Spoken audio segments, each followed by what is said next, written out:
Olá, pessoal! Esse vídeo é para contar como foi que descobrimos que a Alice era autista, como foi que tivemos o diagnóstico de autismo.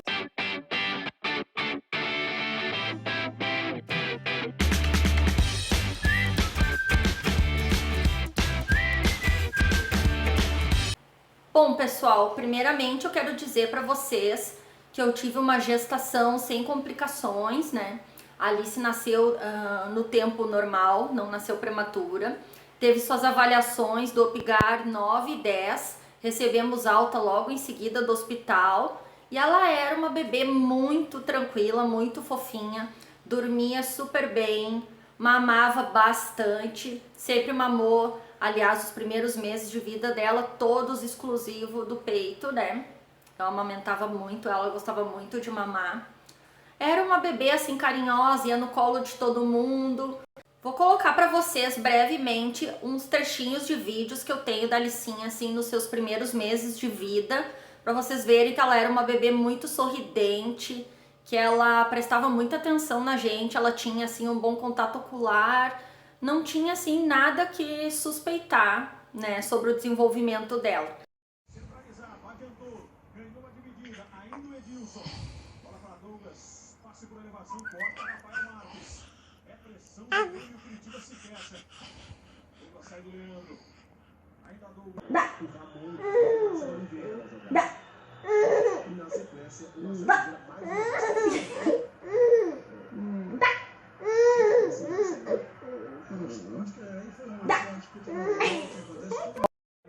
E Nestor Severo. Segundo a revista, Delcílio disse aos procuradores que, ao contrário do que afirma Lula, Bunlai goza de total intimidade com o ex-presidente, representando de certa maneira... Ai, que colinho gostoso da avó. Filha, vamos comer papá? Dó.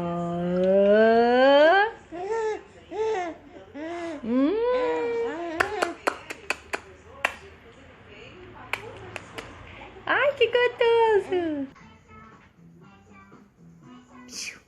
Neném. Oi. O que tá fazendo, amor? Tá brincando?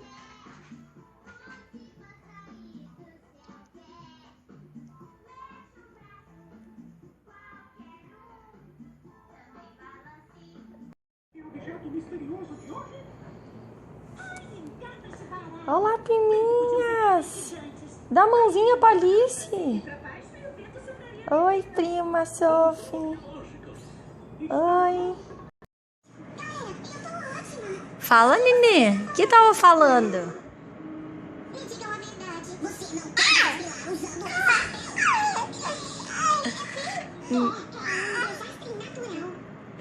Quando a Alice completou 1 ano de vida, alguns dias após o aniversário dela, a minha mãe, né, a avó dela, que morava conosco, faleceu. E quando ela faleceu, a gente também se mudou para uma nova casa que a gente ia morar, por conta até de melhores condições de adaptação para minha mãe viver.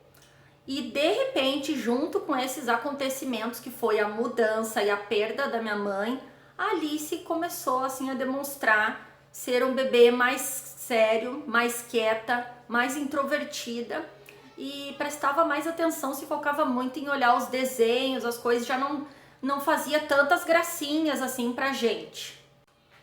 A Alice engatinhou muito pouco, ela engatinhou acho que uns 15 dias, quando ela tinha ali uns 10, 11 meses. Depois disso ela já vivia se segurando o tempo todo em tudo, tentando já caminhar. A Alice era um bebê bem gordinho, bem pesadinho, então a pediatra também disse que seria muito normal ela começar a caminhar a partir de 1 ano e alguns meses, que estava tudo tranquilo dentro do prazo. E foi assim que aconteceu. Quando a Alice cumpriu exatos 1 ano e 2 meses, nesse dia, ou dias antes, não me recordo bem, ela começou a caminhar e dali ela não parou mais. Bem, por que eu tô comentando isso de quando ela começou a caminhar? Porque quando ela começou a caminhar, uma outra coisa que a gente começou a observar na Alice é que ela tinha então o poder de ir e vir para onde ela queria, e ela começou muito a caminhar, não de encontro às pessoas, mas sim sempre se afastando das pessoas. Então, quando a gente recebia visitas, que não era muito frequente, tava sempre só nós 3 em casa, mas quando a gente recebia visitas, no meu ambiente de trabalho, também no salão, que ela ficava bastante comigo, eu sou cabeleireira, ela procurava sempre se afastar quando chegava clientes, né? E começou também assim a não dar atenção social para as pessoas, né? Não dava oi, não olhava bem para as pessoas, olhava sempre assim meio que no cantinho de olho, parecia um bebê meio desconfiado, meio tímido. Bem, era isso que a gente pensava e o que todo mundo comentava. Aí entrava aquele velho assunto de falar da personalidade das crianças. A gente também comentava até com familiares meus que quando eu era bebê, eu também era uma bebê um pouco séria, a mesma coisa o pai dela, então a gente também não achou nada demais esses sintomas sutis que foram surgindo. Nem eu nem o meu marido achamos que seria nada demais essas poucas mudanças que a gente tinha notado nela. A gente atribuía tudo isso ao que tinha acontecido, porque a gente ficava muito em casa, a gente estava assim muito envolvido com esse processo de luto, né? Todo mundo muito triste, muito quieto, então obviamente a gente pensou que isso estava se refletindo na Alice. De bebê tranquila, calma, sorridente, cada dia mais séria. Uma criança demonstrava estar muito assustada quando a gente estava em outros locais que não era a nossa casa. A gente ia visitar, às vezes, um irmão meu que morava aqui na outra quadra, ela chorava muito. E a gente trocava ideia tanto com os familiares, com os dindos, como com o pediatra, né? E o que todo mundo achava é que a Alicinha tava ficando meio manhosa, porque ela tinha muito convívio só comigo dentro de casa e que eu precisava então sair mais com ela, sair daquele processo de luto que eu tava vivendo, muito estendido já, e também pensar na hipótese de colocar ela numa escolinha. Eu percebi que eu estava precisando de ajuda, então eu procurei uma psicóloga, fiz uma consulta pra mim, falei dos meus anseios, do meu processo de luto, dessas dúvidas que eu estava começando a criar assim na cabeça em relação ao desenvolvimento da Alice. Quando eu contei tudo isso pra ela de primeiro momento, não conhecendo também a Alice, né?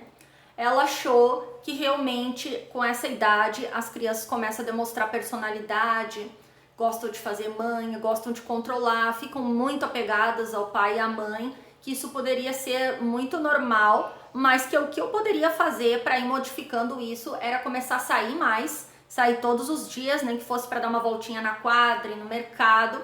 Se ela chorasse, procurar dar carinho para ela, acalmar ela, mas não ir embora quando ela chorasse de imediato. Aguardar passar esse choro e nem que eu fosse embora segundos depois, para começar a mostrar para Alice que nós pais é que íamos definir qual era a hora de ir embora. Isso tudo pensando que poderia ser birras. Então, como eu queria que fosse realmente isso, né? Nunca imaginei que pudesse ser autismo. Foi isso que eu comecei a fazer. Eu criei esse objetivo, comecei a todos os dias a sair com ela, comecei a ir no shopping center aqui da cidade, comecei a levar ela em brinquedos, comecei a ir em praças com ela de pouquinho tempo. E era muito difícil. Eu conseguia manter ela, acalmar ela nos locais, amamentando ela. Quando eu dava mamar pra ela, assim, ela se acalmava, se tranquilizava e aos poucos ela acostumava com os ambientes. Então eu comecei a pensar que realmente poderia ser isso e que aquela psicóloga estava certa. Aí a gente passou um tempo mais despreocupado, achando que as coisas estavam ficando bem. Mas na verdade, as coisas não estavam ficando bem. As coisas não estavam ficando bem. Porque a Alice começou a melhorar na questão de permanecer nos locais, de estar no meio das pessoas, de lugares tumultuados, com barulho. Isso tudo foi melhorando, sim. Porém, ela não desenvolvia a fala, que ela tão bebezinha, pequena, fazia muito balbucio, som, repetia mama, papa. Eu me lembro até, não sei se eu vou encontrar em arquivos para mostrar aqui para vocês, mas que o meu pai ia lá em casa nos visitar e ele ficava muito ensinando ela a falar mamã, papá, e tudo que ele falava assim para ela com repetição, ela repetia. Então a gente nunca pensou que a Alicinha tivesse algum problema de fala, mas simplesmente que era o tempo dela e que essa fala logo ia chegar. Mas a fala não chegava. A Alice estava acostumada nos ambientes, mas ela não brincava de uma forma lúdica, não criava brincadeiras. O que ela fazia muito era pegar objetos assim que não tinham muito sentido para uma criança, como por exemplo, ela tinha fixação pelos vidros de esmalte do meu salão. Ela pegava os produtos da prateleira para brincar, esparramava tudo no chão. corria pra lá e pra cá, gostava muito de olhar desenho e brincadeiras sensório-sociais, sim, ela gostava. Mas fora isso, assim, brincadeira de encaixar blocos, de pegar nenezinho pra ninar, nada disso ela gostava, nem demonstrava interesse nenhum, ela ignorava esse tipo de brincadeira. Outro sintoma que eu quero contar aqui pra vocês, que foi assim, surgindo e ficando muito intenso, e a Alice foi mudando muito, é que a gente no domingo, desde que ela era bebê, a gente gostava muito de frequentar pracinhas, não era em horários muito cheios, por preferência minha e do pai dela, né? A gente ia lá sentar para ela ficar em contato com a natureza, para brincar. E quando ela era bebê, ela ia no meu colo, no balanço, ficava muito tranquila, assim, feliz. E quando ela ficou maiorzinha, por volta de 1 ano e meio, ela começou a demonstrar uma verdadeira aversão à pracinha e ao ver as crianças brincando. Ela chorava, demonstrava ficar muito assustada e eu não sabia identificar que eram as crianças o problema. O que eu estava notando era quando os balanços estavam em movimento, assim, a questão de som, a impressão que dava que ela se assustava mais diretamente com os brinquedos do que as crianças. Outra característica muito marcante que foi surgindo nesse período também é que a Alice começou a ter o contato visual cada vez mais pobre, inclusive conosco. Ela começou a desviar o olho de mim nas mamadas, porque ela teve a amamentação prolongada, ela continuava mamando, mas ela não olhava mais pra mim diretamente nos olhos. Se olhava, olhava muito pouco e não atendia quando a gente chamava, parecia surda. A gente gritava Alice, Alice, Alice, e ela parecia assim que tava tirando sarro contigo. Para vocês aqui de novo uns trechinhos da Alice nessa idade, com 1 ano e meio mais ou menos, para vocês verem como é que ela brincava e como é que ela fazia esses movimentos repetitivos de correr para lá e para cá, fazer sempre as mesmas coisinhas. Uma outra coisa que também vou colocar aqui nos vídeos para vocês darem uma olhadinha é que a Alicinha gostava muito também, já nessa época, de fazer uma brincadeirinha de se girar em torno de si. E a gente achava que ela tava brincando de ficar tonta, ela ria, olhava pelo cantinho do olho e ficava se rodando assim.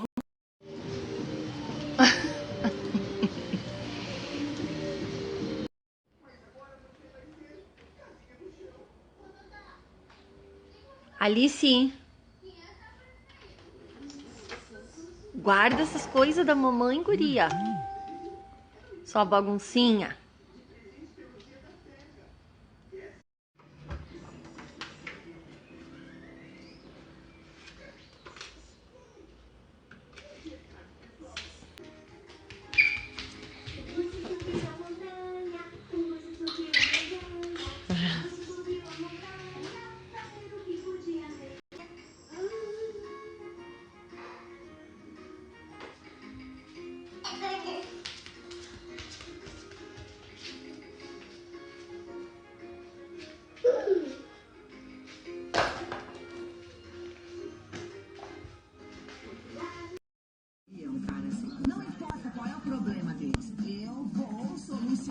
Você queira ou não.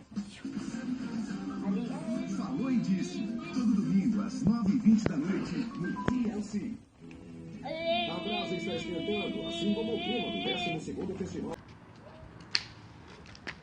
Alice. Ó a sapeca. O que tá aprontando? Malandrinha.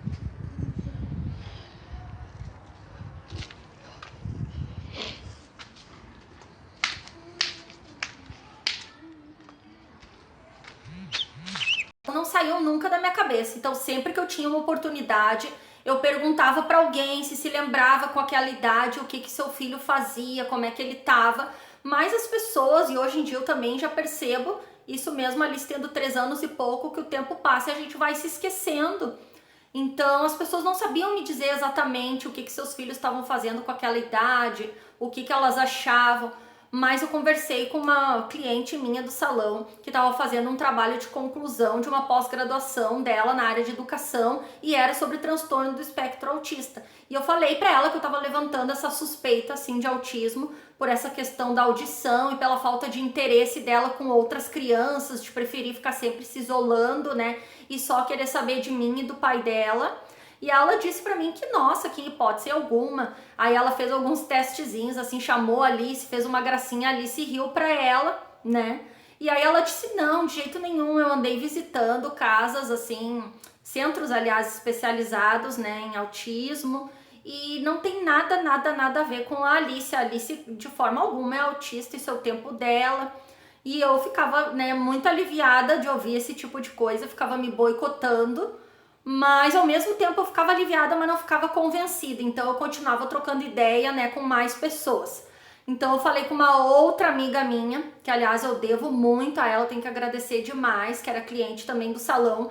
Tinha uma menina também, que era apenas uns 2 meses mais velha que a Alice. E aí ela começou a me relatar as coisas que a filha dela vinha fazendo, desenvolvendo. E a filha dela começou a deslanchar em várias habilidades, principalmente na comunicação e na forma de brincar, coisas que a Alice não aconteciam, né? Então ela me recomendou, ela foi muito legal, ela disse, olha, tu tem que insistir lá no pediatra, mesmo, né, que seja no SUS, que vocês frequentam, que ele te dê um encaminhamento para um neuropediatra. Então foi o que a gente fez, a gente foi pro pediatra, insistiu bastante para conseguir um encaminhamento com o neuropediatra. Esse encaminhamento ia levar meses pra gente conseguir a consulta, muitos meses. Então a gente optou para fazer uma consulta com um especialista no particular, né? Foi a melhor coisa que a gente fez na vida. Chegamos lá, eu, meu marido e a Alicinha, ela nos fez um questionário depois da gente relatar o porquê que a gente estava lá, com uma série de perguntas, que é uma ficha de avaliação comportamental. Ali nas perguntas mesmo a gente já começou a perceber coisas que a gente não tinha se questionado, que a gente via que a Alice não fazia e que dava sinal de que estava alguma coisa errada acontecendo.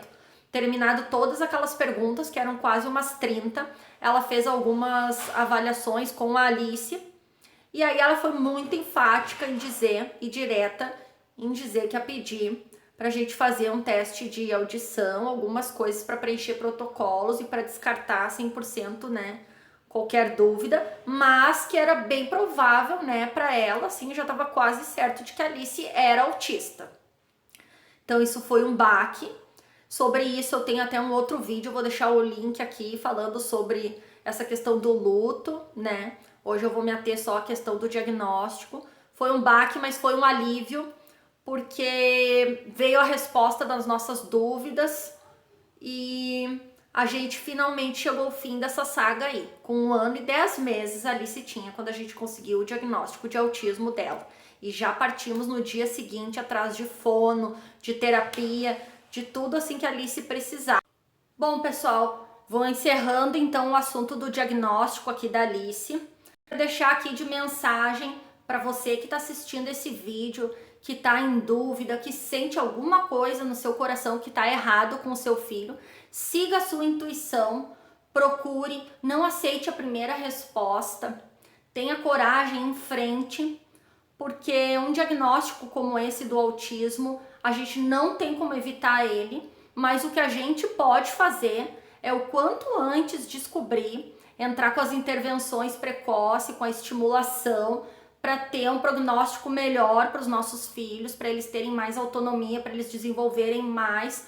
Esse diagnóstico, ao mesmo tempo assim que foi um baque na nossa vida, ele foi um alívio, porque ele foi um norte, porque a partir dali a gente pôde começar a saber o que fazer para ajudar a nossa filha. E antes a gente estava sempre pisando, como se diz, em ovos. A gente não sabia se o que a gente estava fazendo era certo, se era errado, se a gente dava ouvidos para os médicos que nos diziam que não eram nada, se a gente dava ouvidos para quem nos dizia que também não era nada, se a gente dava ouvido para quem dizia que podia ser. A gente ficou muito tempo, muitos meses com essa angústia, vivendo esse desespero de não saber o que a nossa menina tinha, e isso não nos resultou em nada, não ajudou em nada, apesar de que é uma coisa normal, todo mundo passa por isso, né? Dentro de descobrir um diagnóstico, existe as fases, tem a fase da negação, obviamente, isso ninguém pode julgar a gente, ninguém quer descobrir problemas ou ver situações difíceis na sua vida, muito menos com o filho da gente, mas, gente, é melhor ficar sabendo, como eu disse, ficar sabendo deu um norte para nossa vida. E hoje em dia, eu agora, Alice tem 3 anos e 7 meses, eu tô aqui falando para vocês sobre isso, mas recém assim tá me aliviando, eu sinto menos dor, sabe, no meu coração de contar, porque há pouco tempo atrás, como eu comecei a estudar tanto sobre autismo, para mim hoje em dia eu vejo uma criança, claro que eu não vou dizer, mas eu vejo em pracinhas ou em locais e eu já percebo lá, nossa, aquela criança está com atraso de desenvolvimento, essa criança pode ser autista. A gente tem o olhar hoje em dia muito refinado, mas na época a gente não tinha. Ajuda, procurem um especialista, batam o pé se for o caso, mas não percam tempo, mesmo que não tenha o diagnóstico fechado. Outra coisa que também não me disseram na época, a gente poderia já estar indo numa fonoaudióloga para os atrasos de desenvolvimento independente de um laudo. E isso é o meu recado que eu quero deixar para vocês. O autismo é um espectro muito amplo, as características se manifestam de forma diferente em cada indivíduo. Vocês veem, a Alicinha tinha um bom contato visual no primeiro ano de vida, a Alicinha fazia gracinha, respondia brincadeiras, a Alice nunca enfileirou objetos nesse período até o diagnóstico, a Alice não andava na ponta dos pés, a Alice não fazia flapping com as mãos, várias coisas que tem de características do espectro a Alice não fazia, mas várias outras ela fazia. Então não tem como a gente ficar esperando que tudo aquilo apareça na criança para a gente perceber que realmente ali tem autismo. A gente não pode esperar, porque o tempo é ouro. Então, espero que vocês tenham gostado desse vídeo, que esse vídeo tenha sido útil para tirar as dúvidas de vocês. A Alicinha hoje em dia já desenvolveu muito, hoje em dia a Alicinha já é verbal, muita coisa boa tá acontecendo. Temos muitas pedras no caminho, sim, temos, mas a gente vai enfrentando elas com amor, com carinho. E nunca, mas nunca mesmo deixe de acreditar no seu filho, no potencial que ele tem, independente de um diagnóstico. Fiquem com Deus, então. Obrigado por assistirem o vídeo. Se gostarem, curtam e compartilhem. Se inscrevam aqui no canal também. Fiquem com Deus.